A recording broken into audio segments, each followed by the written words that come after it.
जय श्री कृष्ण। इस संसार में कई लोगों को ऐसा मानना होता है कि निराकार परमात्मा को कैसे देखा जाए। जो खुद निरंकार है उसे देखा कैसे जा सकता है।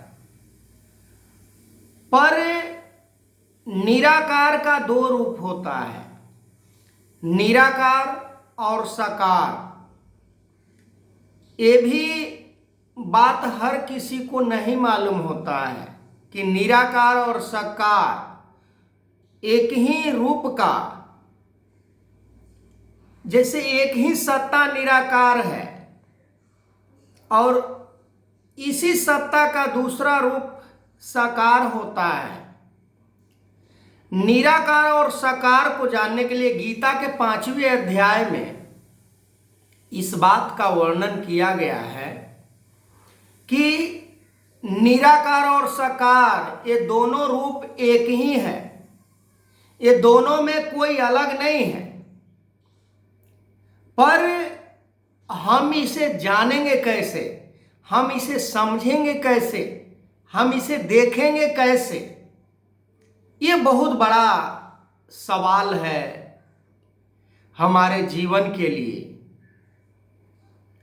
और जब इसे हम जानने का प्रयास करते हैं, जब इसे हम जानने का प्रयास करते हैं तो कैसे इसको जाना जाए, ये सारे स्टेप भागवत गीता में बताई गई है, मानव के लिए बताई गई है कि ये निराकार और साकार को कैसे हम जान सकते हैं। और सबसे पहली बात तो ये है कि हम कैसे जाने कि ये साकार है, निराकार का ही साकार रूप है। ये बहुत बड़ा सवाल है, क्योंकि हमारा विश्वास नहीं होता कि ये साकार निराकार का ही रूप है। आज जैसे समय के सतगुरु माता सुदीक्षा ये पूरे ब्रह्मांड के, पूरे कायनात के मालिक हैं। निराकार परमात्मा को दिखाने वाला पूरे ब्रह्मांड में एक ही पीस होता है। और आज का यदि बात किया जाए, इस युग का, आज का समय का, वर्तमान में, तो सतगुरु माता हैं, ब्रह्म का ज्ञान देकर निराकार परमात्मा को आज दिखा रहे हैं। जैसे जैसे हम उनकी बातों को मानते हैं वैसे वैसे हमारा दिमाग, बुद्धि, विवेक वो समझना शुरू कर देता है। जैसे बच्चा स्कूल में जब पढ़ने जाता है, छोटा बच्चा, तो उसके मन में धीरे धीरे ग्रोथ होता है। चलो ऐसा पढ़ लिया, आगे ऐसा पढ़ेंगे। तो निराकार परमात्मा का जब भेद सतगुरु बताता है, निराकार परमात्मा को जब गुण, चरित्र, लीला का वर्णन करता है कि ऐसा परमात्मा निराकार है, ये निराकार परमात्मा है, साबित करके बताता है कि देखो ये निराकार परमात्मा है। पर जो हमें विधि बताई गई है, सतगुरु बताते हैं विधि इस निराकार परमात्मा को प्राप्त करने का। और विधि के अनुसार यदि हम इसे जानने का प्रयास करें, इसको प्राप्त करने का प्रयास करें, तो ये प्राप्त हो जाता है। जैसे वो दूध से मक्खन निकालने के लिए वो मथानी का आवश्यकता पड़ता है, और वो विधि को अगर हम नहीं अपनाएंगे ना तो मक्खन नहीं निकलेगा, वो दूध में के दूध में ही रह जाएगा। ठीक उसी प्रकार जब समय के सतगुरु निराकार परमात्मा के बारे में बताते हैं, समझाते हैं, तो विधि को यदि हम अपने जीवन में जस्टिफाई करते हैं, उसको इम्प्लीमेंट करते हैं, जैसा बता रहा है वैसा यदि हम करते हैं, तो ये निराकार परमात्मा दिखाई देना शुरू हो जाता है, निराकार परमात्मा प्राप्त हो जाता है। अब विधि क्या है? सबसे पहला तो 5 प्राण सतगुरु समझाते हैं। वो 5 प्राण को यदि हम मान गए, हम समझ गए, तो ये परमात्मा प्राप्त है।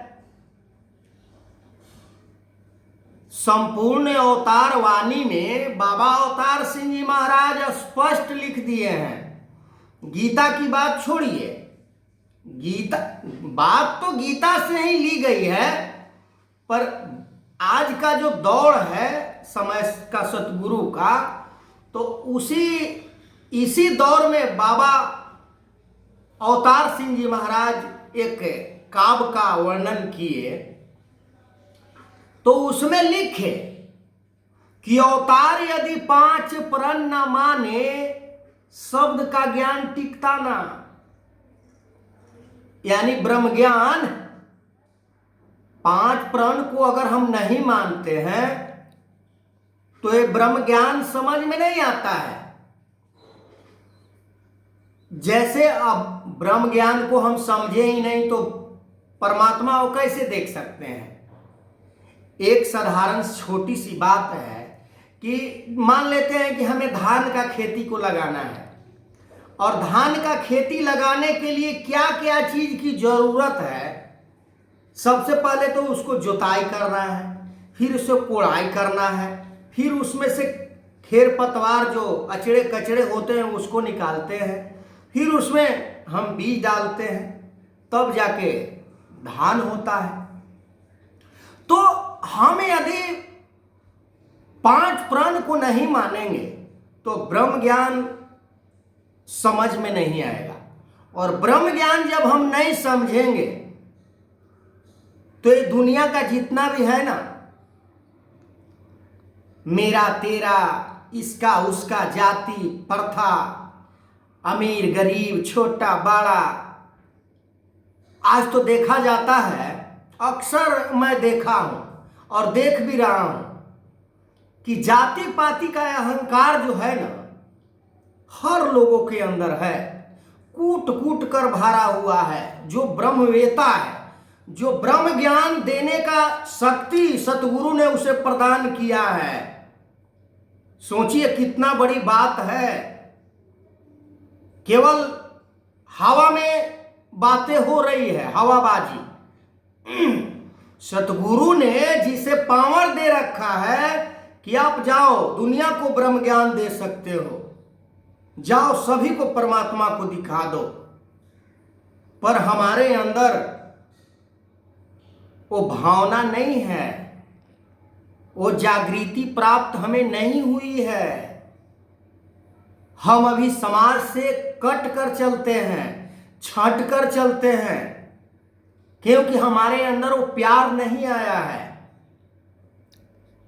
जो वृक्ष के अंदर फल लग जाता है, वो वृक्ष नीचे की तरफ झुकता है।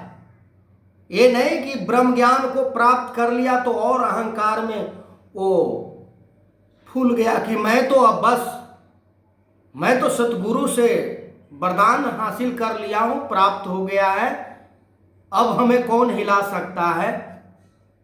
तो ऐसा कुछ भी नहीं है। परमात्मा से बड़ा ये संसार में कोई दूसरा नहीं है। तो ब्रह्म ज्ञान को हासिल करने के लिए सबसे पहले हमें 5 प्राण को मानना पड़ेगा भाई। सबसे पहला प्राण है तन मन धन, ये निरंकार प्रभु परमात्मा का है। अगर हम मानते हैं तो ब्रह्म ज्ञान प्राप्त हो रहा है, प्राप्त हो जाएगा। अगर नहीं मानते हैं धन दौलत को और नीचे गाड़ कर रखना, धन दौलत को छुपा कर रखना, आगे मेरा काम आएगा, आगे खेती को खरीदना है, आगे प्लेन को खरीदना है, यानी अनेकों प्रकार के जो कि हम संसार में कुछ लेकर नहीं आते हैं और लेकर भी नहीं जाएंगे, सब यहीं रह जाता है। उस चीज के लिए इंसान आज क्या क्या करता है जिसका कोई हिसाब नहीं है। जो नहीं करना है वो कर लेता है, जिससे नहीं नफरत करना है उससे कर लेता है। आज तो देखिए ना भाई, भाई भाई के इतना आज अज्ञानता चरम सीमा पर पहुंच चुका है जिसका वर्णन करना बड़ा मुश्किल है। भाई भाई का प्रेम में इतना बड़ा दरार है, केवल क्यों? पैसे के लिए, माया के लिए, जो हम लेकर नहीं आए थे और न लेकर जाएंगे। मेरे मन के अंदर इतना मूर्खता, इतना क्रूरता, इतना निर्दयता, इतना घमंड, इतना अहंकार आ गया कि जिसका कोई, और आज उसी को इंसान प्रमोट करता है।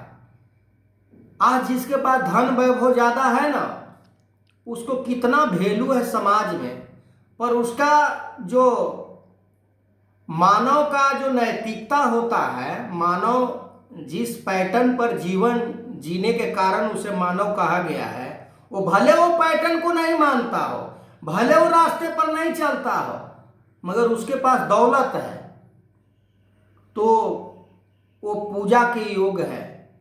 पर वो जब सिकंदर बादशाह को है कहानी, सिकंदर बादशाह के पास कितना था, उतना तो किसी के पास हो ही नहीं सकता है। फिर भी उसने बोला कि अब हमें जो कुछ भी हम संसार में किया इस चीज के लिए, हमें संसार माफ करे। क्या माफ हो सकता है? पाप किया हुआ कर्म कभी माफ हो सकता है?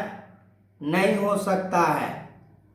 हम जितने भी संसार में कर्म कर रहे हैं परमात्मा को प्राप्ति के सिवा, वो सारे के सारे पाप हैं।